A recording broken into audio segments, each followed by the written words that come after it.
Os micro-organismos são considerados bons indicadores biológicos de qualidade ambiental. O projeto de pesquisa Avaliação do Impacto Ambiental nas bacias hidrográficas do Rio dos Sinos e do Rio Caí, através da detecção de vírus entéricos, visa obter um parâmetro para o choque ambiental decorrente destes vírus nas áreas urbanas, rurais e mata nativa. Está começando o Papo com Pesquisa, fiquem com a gente!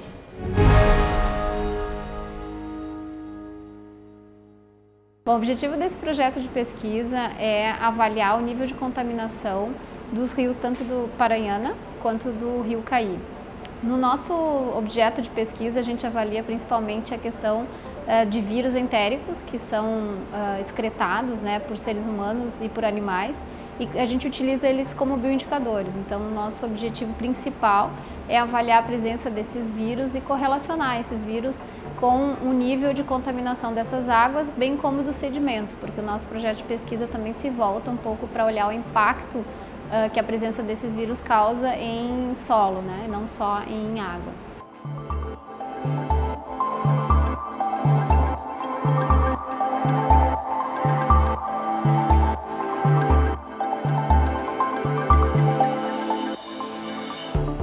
A gente faz análise de adenovírus na bacia hidrográfica do Rio Caí, no trecho baixo, e na bacia hidrográfica do Rio Paranhana. Então, a quantificação desses vírus já foi feita e a ampliação desse projeto, então, é a viabilidade viral, onde a gente vai verificar o potencial de infecção do adenovírus nas células.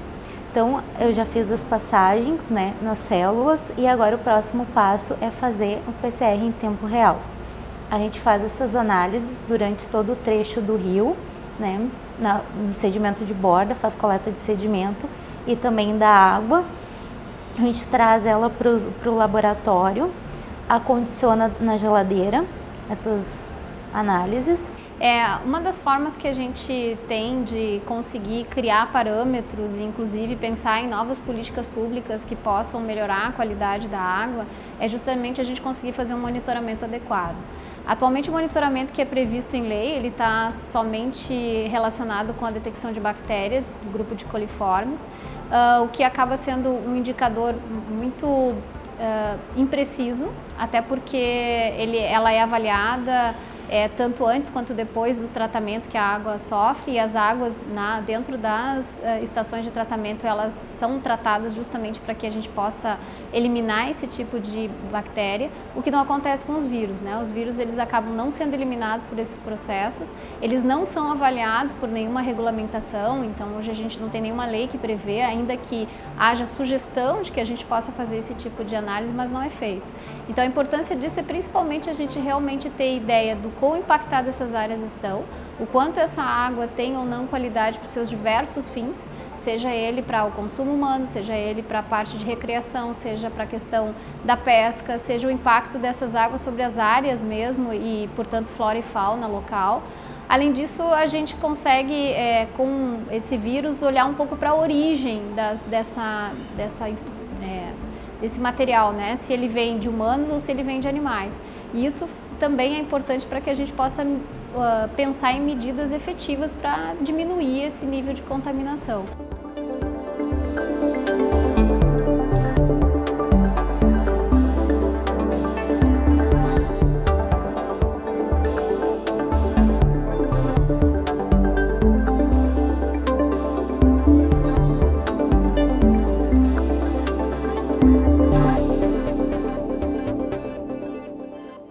Quando eu entrei aqui, eu comecei desde o mais básico, né, aprender a esterilizar o material e deixar ele pronto para quando fosse necessário a gente precisar de, por exemplo, levar algum frasco, alguma coisa para uma coleta, tá limpo e pronto para ser usado.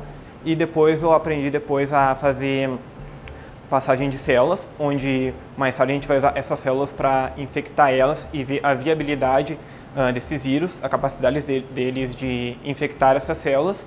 E eu acabei também participando da parte de extração do PCR, que depois a gente faz a quantificação desses vírus. Os trabalhos que já foram gerados aqui, com o que acontecia antes, a gente já está conseguindo mostrar um impacto para a sociedade. A gente já consegue refletir para os governos, as prefeituras das cidades ao redor aqui, o que está acontecendo de ruim, como pode ser melhorado. A gente tem trabalho junto, não somente aqui em Rio dos Sinos, mas propriedades rurais que a gente tem trabalhado, que a gente trabalha junto com as prefeituras vão até os locais das propriedades rurais, têm protegido novas nascentes.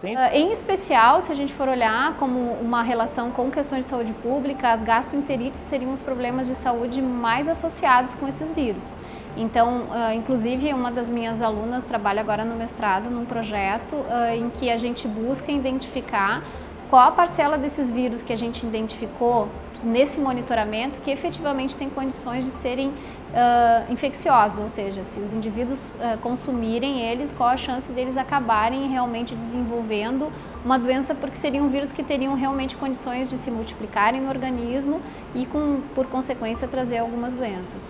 Esses vírus também, alguns deles, ainda que sejam encontrados na água, também são do trato respiratório, então podem ser consumidos e se alojar no trato e, consequentemente, acabar trazendo. Mas o grande impacto seria mesmo em nível de gastroenterites e problemas intestinais, que a gente observaria uma relação mais próxima com a questão de saúde pública.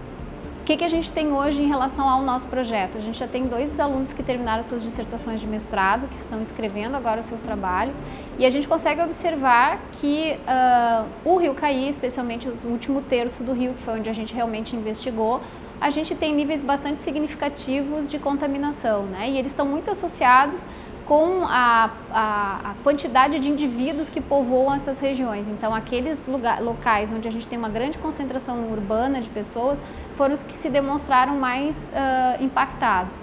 Em contrapartida, o nosso estudo que foi feito na bacia do Paranhana, do rio Paranhana, nos trouxe certas surpresas não muito gratas, na verdade, surpresas nada boas, assim, no sentido de que a gente esperava ter uma qualidade um pouco melhor do que a gente observou.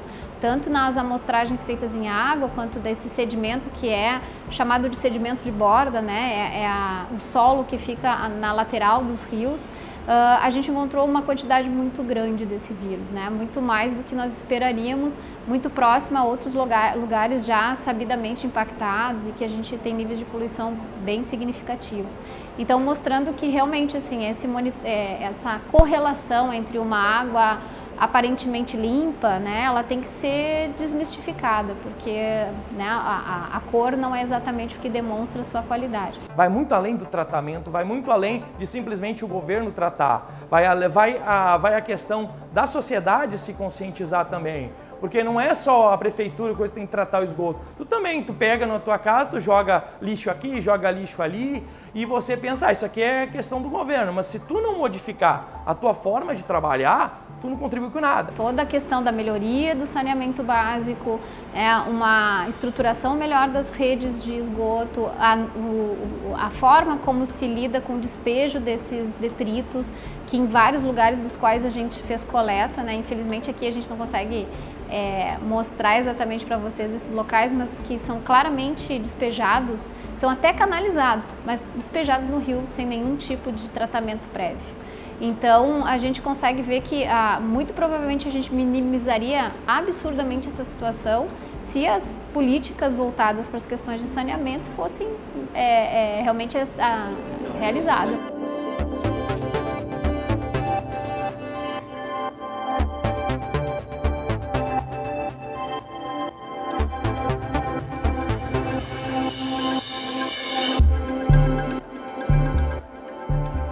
Vários trabalhos que têm sido realizados aqui, têm sido levados resultados para o consórcio Procinos, comitê Sinos aqui da Bacia Hidrográfica, que é um comitê no qual ele gere a questão da utilização das águas.